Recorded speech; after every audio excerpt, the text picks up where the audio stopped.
Welcome back to the deep dive. Today we are cracking open a file that is just absolutely crucial for anyone who holds an architect's license. Or, even plans to. Right. And this isn't just about passing an exam. No, not at all. This is really about the fundamental safety, the security, and, the future of your entire career. It really is. We are diving deep into the absolute core of practice management. Specifically, we're focusing on the very first, and you could argue the most important business decision you will ever make. Choosing that legal structure for your firm. Exactly. We're calling this deep dive. PCM, choosing a legal structure for your firm. We're going to look at the sole proprietor versus a partnership, LLC, corporation, and, how all of that affects your risk, your taxes, and your licensure. Which are the big three. They are the big three. So whether you're, just starting a solo shop, maybe teaming up with a partner, or even scaling up into a regional powerhouse, the structure you choose, that sole proprietorship, partnership, LLC, or corporation, it literally determines everything that follows. Everything. How much personal risk you're taking on. Yep. How efficiently you're taxed.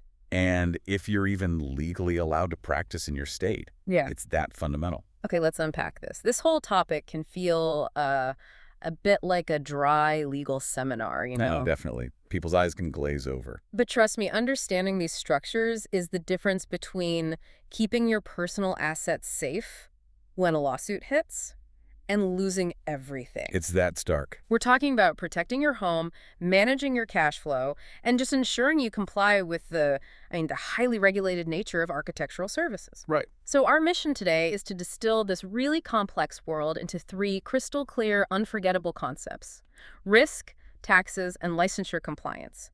We're going to equip you to make that informed choice, not just to ace a test, but to actually securely run a practice. And that's the key.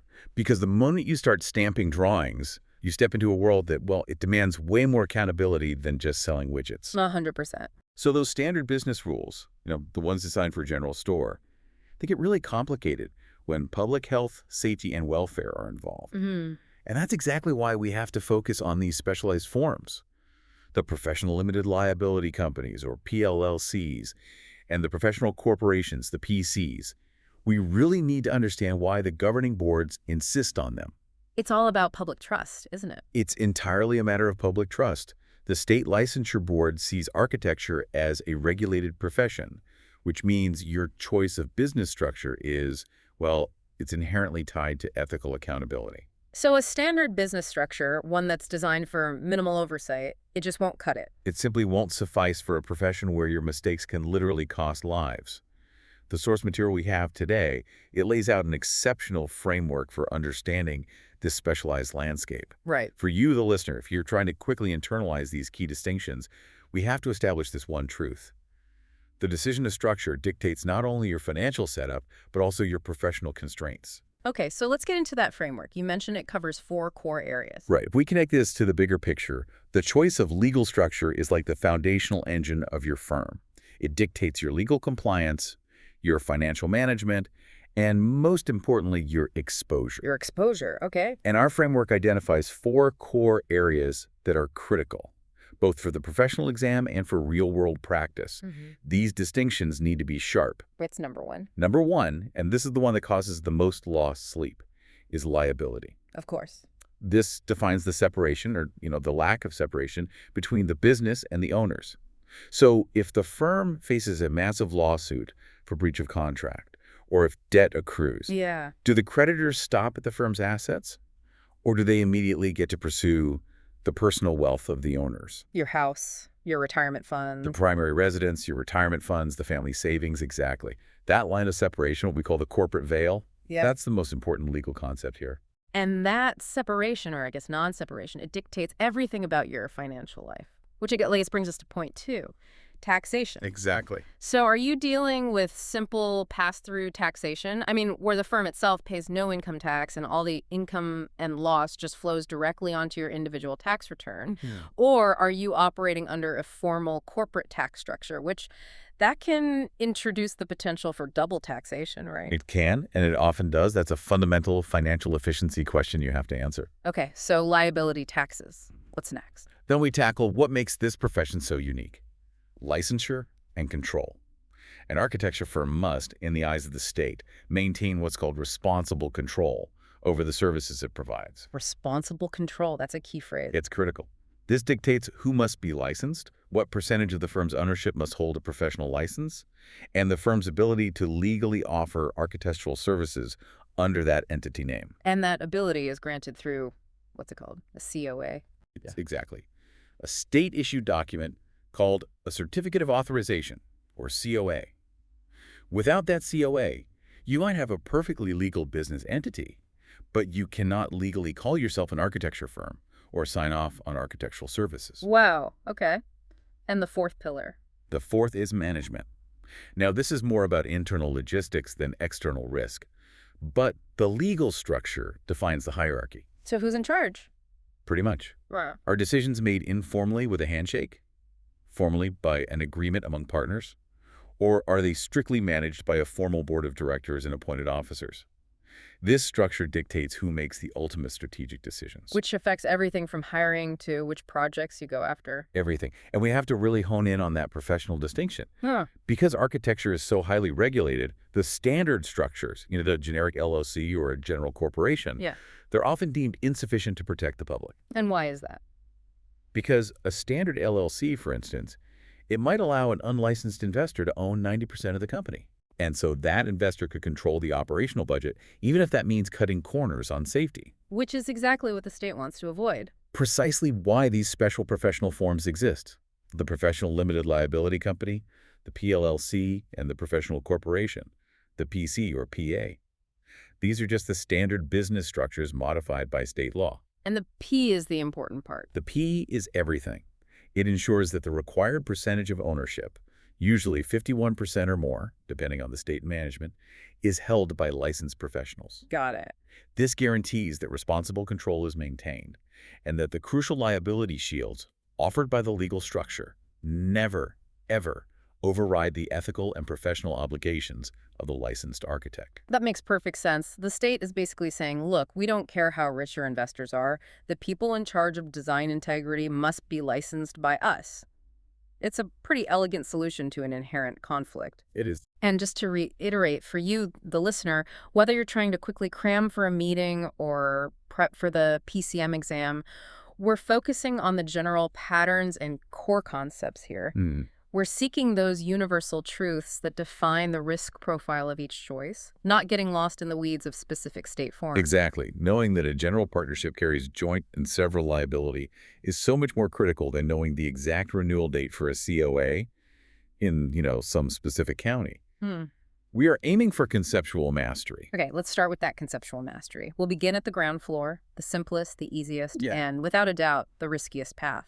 The sole proprietorship. A default setting. The default. Yeah. So what is it exactly? It is the most uncomplicated structure you can imagine. It's one individual, and critically, there is no separation. No separate legal entity. None. If a licensed person just starts working under their own name and license, boom, you're a sole proprietor. Its greatest attraction, that administrative ease, is precisely its greatest danger. It's just too easy to start without considering the full implications. And the core concept here, the single most important takeaway, is unlimited personal liability. There is no corporate veil. The owner and the business are legally the same person. It's anonymous. Let's elaborate on those consequences, because we're not just talking about failing to pay the coffee budget. Not at all. If your firm defaults on a, say, $50,000 office lease, or if a client wins a multi-million-dollar judgment against you for a design error and your PL insurance deductible is high, or the policy maxes out, then the creditors come straight after the owner's personal assets. Everything. Everything. They are entitled to pursue anything held in your name. Your bank accounts, the equity in your home, stocks, bonds, even things like a boat or a second property. You are standing entirely alone against every potential business debt and every professional liability claim. Wow. The law sees your business checking account and your personal savings as basically one big pool of money. Okay, so that is terrifying risk. Yeah. But in stark contrast, the taxation is incredibly simple. Very simple. The structure operates on simple pass-through taxation. Right, so the income and expenses of the firm are just completely integrated into your personal tax return. Correct. You file a standard individual return and you just add a Schedule C, which reports the business income and expenses. It's clean, it's straightforward, and it avoids all the administrative complexity of corporate filings and corporate tax rates. Simplicity is the reward for accepting unlimited risk. That's a perfect way to put it. And from a licensure perspective, it's absolute, right? The individual owner must be the licensed architect to offer services. Has to be. The license belongs to the person, not an entity. The firm name usually reflects this, like Andrew Smith, architect. So there's no need for a COA. No, because the services are offered directly by the individual license holder. Okay, so to sum up the sole proprietorship, cheap, easy, simple taxes, but the cost of entry is full financial exposure. Exactly. For the learner trying to nail this down, look for the scenario that describes a single practitioner prioritizing simplicity and accepting personal risk as a trade-off for ease of administration. That immediately points to the sole proprietorship. But wait a second. If you have unlimited liability, why even bother having PL insurance? I mean, shouldn't the insurance cover the mistakes? That's a great question, a really common one. PL insurance is your primary defense, but it's not infallible. Okay. Policies have limits, they have exclusions, they have deductibles. If a claim exceeds your $2 million policy limit, or if the claim isn't covered by the policy language for some reason, Right. or, and this is a big one, if the firm accrues massive operational debt that's unrelated to professional services, the insurance company doesn't pay that. The sole proprietor pays that, personally. And that's why risk mitigation through structure is just as important as having insurance. Got it. Okay, so moving up in complexity, we find the general partnership. Right. This involves 2 or more people co-owning a for-profit business.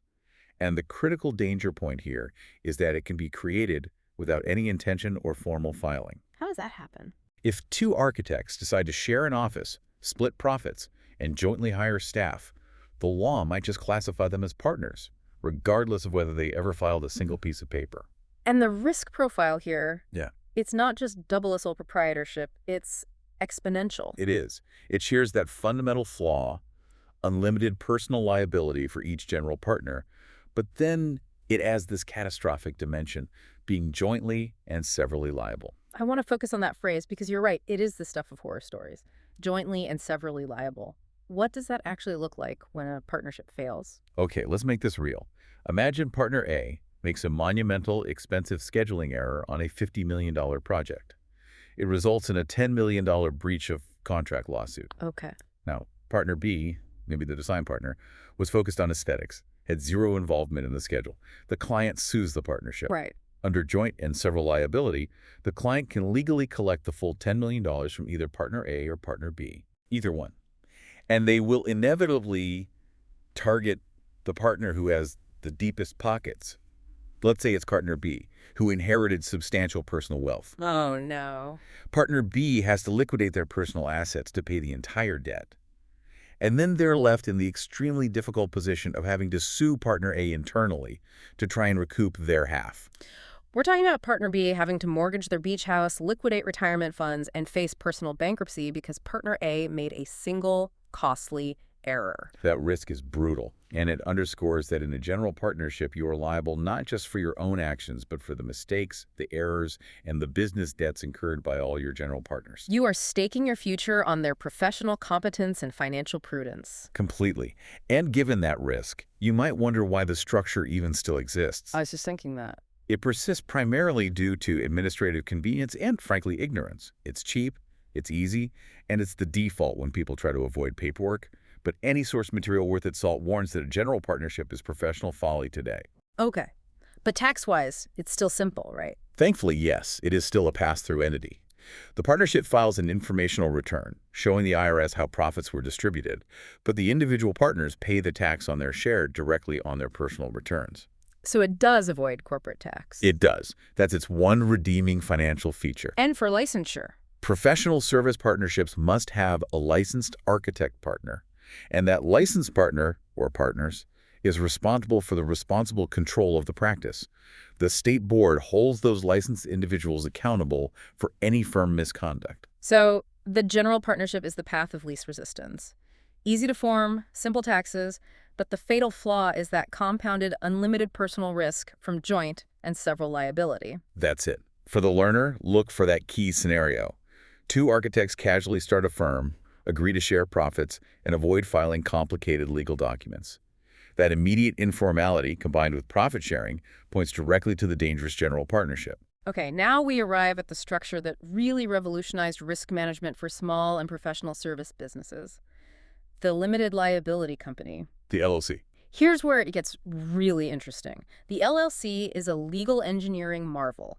It deliberately combines the strongest feature of the most complex structure, that's the corporate-style liability protection, with the greatest benefit of the simplest structure, the partnership-style taxation. And for architects, because of state regulation, this almost universally means you need the specialized PLLC, the Professional Limited Liability Company. Right. The PLLC is really the benchmark for modern professional practices that are looking to grow. Right. By creating a distinct, separate legal entity, the owners, who we call members, achieve a firewall between their business obligations and their personal wealth. Okay, let's do the risk and liability deep dive on this, because this is where the nuance is and where the exams love to test critical thinking.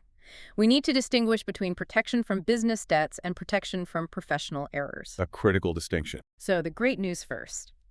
Members of an LLC have limited liability for general business debts and contract claims.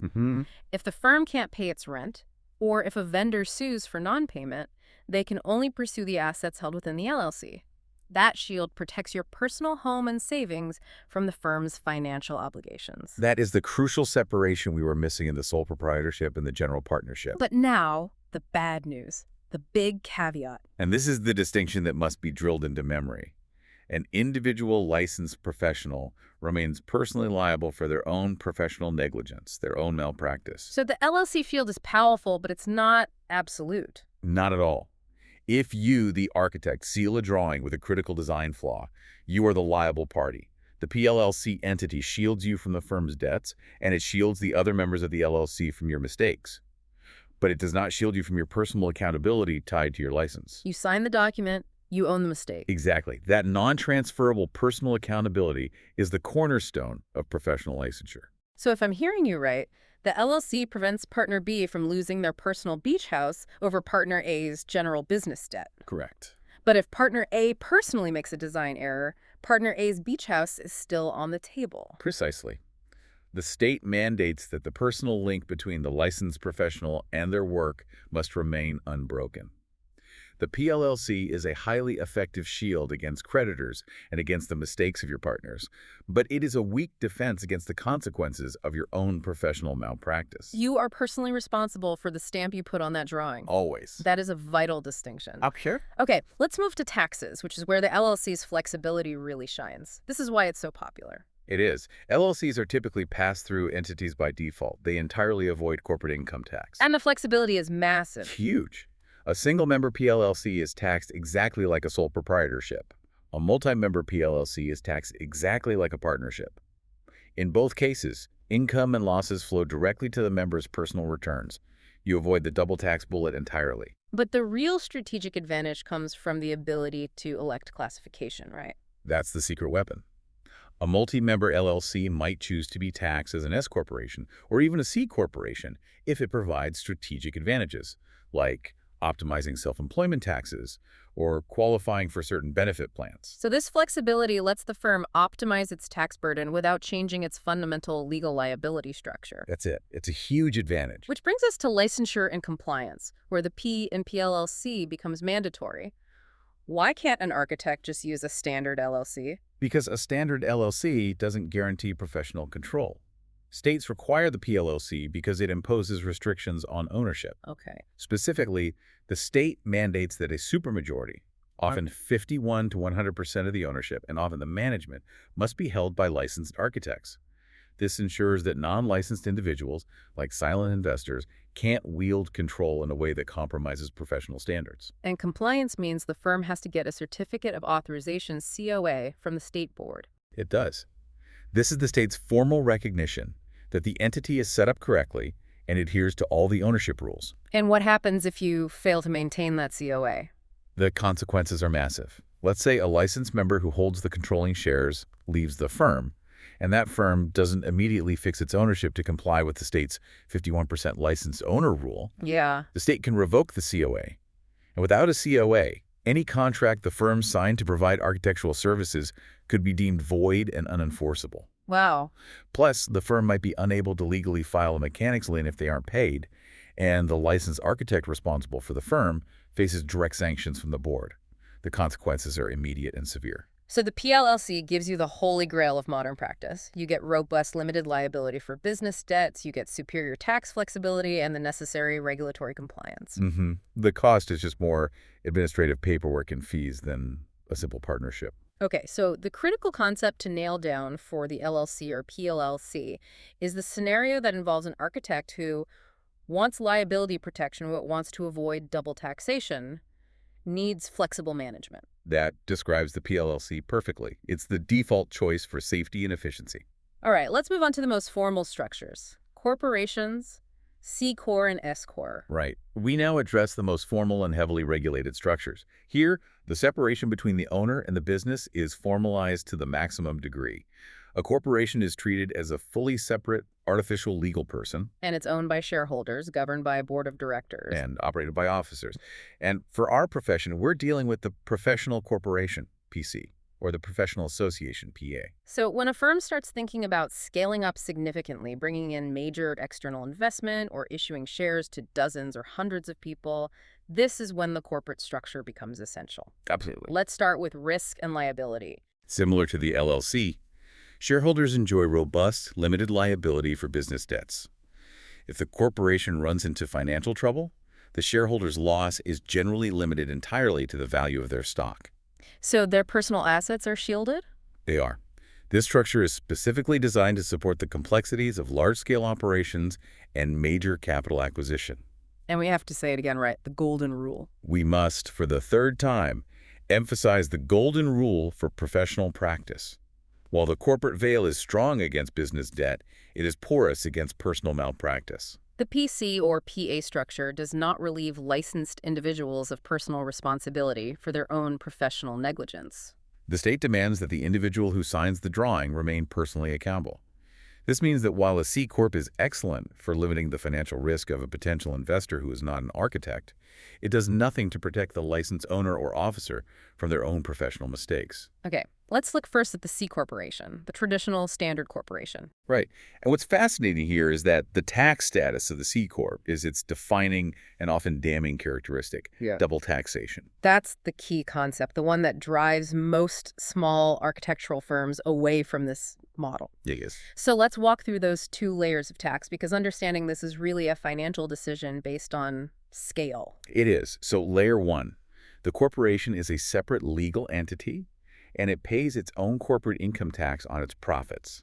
It files its own corporate tax return. Okay, that's tax number one. Now, layer two, after the corporation pays tax, if it then distributes the remaining profits to the shareholders in the form of dividends, those shareholders must pay tax again on the personal income they received from those dividends. So the exact same profits are taxed once at the corporate level and then again at the individual level. That's double taxation. And that heavy tax burden is the primary reason the average 10-person architectural firm would never choose a C-Corp over a PLLC. Right. It's just financially inefficient. So why would any firm choose this? There must be reasons that outweigh that enormous tax disadvantage. Absolutely. The C-Corp is the necessary structure if the firm intends to raise significant capital from external investors by issuing stock to the public or private investment groups. For growth. Right, or if the firm plans a major merger or acquisition. It's the standard legal mechanism that sophisticated financial markets understand. It also offers the most flexibility for complex stock classes and employee stock option plans. Scale and capital acquisition are the drivers here. And for licensure, the professional corporation statutes are usually the most strict. They are. State boards often require that a supermajority, sometimes 100% of the shareholders, directors, and officers, must hold a professional license. Non-licensed ownership is severely curtailed to maintain that responsible control needed for the COA. Okay, so the C-Corp summary is clear. Strongest liability shield for external shareholders, necessary for large-scale capital, but the penalty is the double taxation and the heaviest governance and reporting burden. Correct. The point of maximum distinction for the C-Corp is the taxation. If a question asks, which entity subjects income to double taxation, the C corporation is the specific answer that defines it. Right. So that brings us to the S corporation, which exists as sort of an elegant solution to the C Corp's double taxation problem, while still keeping that corporate legal structure. It is. Fundamentally, an S-Corp starts its life as a legal corporation, a PC or PA. but then it elects a special status with the IRS. We call it the S election. And there are rules to qualify, right? Strict requirements. Notably, you have to limit the number of shareholders. It's currently capped at 100, and you have to ensure there's only a single class of stock. But this is a really powerful structure for growing firms. It is. On the risk side, the S-Corp maintains the identical limited liability shield characteristics of the C-Corp. Personal assets are protected from business debts, and it lets the firm issue stock for complex compensation packages. But the core benefit is the tax relief. That's the main attraction. The S-Corp is purely a pass-through entity for federal tax purposes. It files an informational return, but the income and losses flow directly to the shareholders' personal returns. So you completely avoid the corporate tax level and that resulting double taxation. Completely. This blend of corporate form and partnership tax is incredibly attractive. Can we elaborate on why an architect might choose to run a larger firm as an S-Corp versus a PLLC? I mean, since the PLLC is also pass-through. That's a great deep dive question, and the answer is usually payroll tax optimization. Okay. In an S-Corp, the owner-architect has to receive a reasonable salary, which is subject to standard payroll taxes, like self-employment taxes. Right. However, any additional profit distributions taken above that reasonable salary are often treated as passive income, which may not be subject to self-employment taxes. Ah, I see. So for a highly profitable firm, this S-election can generate substantial savings compared to an LLC, where often all profit distributions are subject to self-employment tax. That tax optimization is a huge financial driver for mid-sized firms that qualify. So the S-Corp essentially offers that payroll tax break, plus the structural benefits of a formal corporation, like the clarity of having a board of directors and officers. That can be really useful when you have dozens of employees, even if you're under the 100 shareholder limit. Exactly. It offers scale and formality without the tax penalty. The licensure requirements remain the same as the PC or PA, strict rules on licensed shareholders and officers, and you have to get the COA to ensure responsible control. So the critical concept to nail down for the S-Corp is that defining phrase: corporate structure plus pass-through taxation. That is the hallmark of the S-Corp. It represents a common trajectory for successful, expanding architectural firms. Okay, we've covered the entire spectrum. It feels like a good time to synthesize this knowledge into a spectrum of risk and complexity. That's how you should really memorize these structures. Agreed. Let's revisit the liability separation, the single most important metric for practice management. Right. On one end of the spectrum, you have the sole proprietorship and the general partnership. Both offer unlimited personal liability for business debts. And in the partnership, you have to remember that risk is compounded by joint and several liability. You pay for your partner's debt. Exactly. Now, moving to the safer end, the moment you form an LLC, PLLC, or a corporation, C or S, you gain that crucial firewall. Liability for general business debts becomes limited. And your personal assets are shielded from the firm's financial struggles. Which brings us back to that ultimate fundamental concept. Only LLCs and corporations provide the limited liability shield for business debts. But the concept of maximum distinction for professional practice is that no structure shields the licensed architect from their own professional negligence. That point cannot be overstated. The shield protects you from your landlord, your lenders, and maybe your partner's non-professional screw-ups. But if you personally stamp a fatally flawed drawing, the corporate veil dissolves around you. This is why PL insurance is not optional, regardless of your structure. Absolutely not. Okay. Now the tax framework. This is much cleaner, right? It's all defined by the relationship to the IRS. It is. The simplest, most straightforward structures, that's your sole proprietorship, general partnership, the default LLC, PLLC, and the S corporation, they are all pass-through entities. So the income is taxed only once, at the individual owner level. Correct. The outlier and the structure you must recognize instantly is the C corporation. This is the traditional model that files its own return and pays corporate tax. Leading to the highly inefficient but sometimes necessary consequence of double taxation. Right. If you need a quick memory hook, simple structures and the S-Corp equal pass-through. The C-Corp equals double tax. And that flexibility of the pass-through method is vital for architectural firms where cash flow and profits can vary so dramatically year to year. Okay, perfect. Let's review some common scenario questions. These require you to synthesize these three factors: risk, tax, and licensure really fast. Yeah. Scenario 1. An architect wants to start a practice solo, keep costs extremely low, and is willing to accept full personal liability for simplicity. Which structure? That's the sole proprietorship. Simple, cheap, high risk.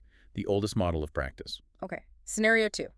Two architects want liability protection from debts. They want to avoid double taxation and maintain regulatory compliance by meeting licensed ownership minimums. This is the definitive modern choice.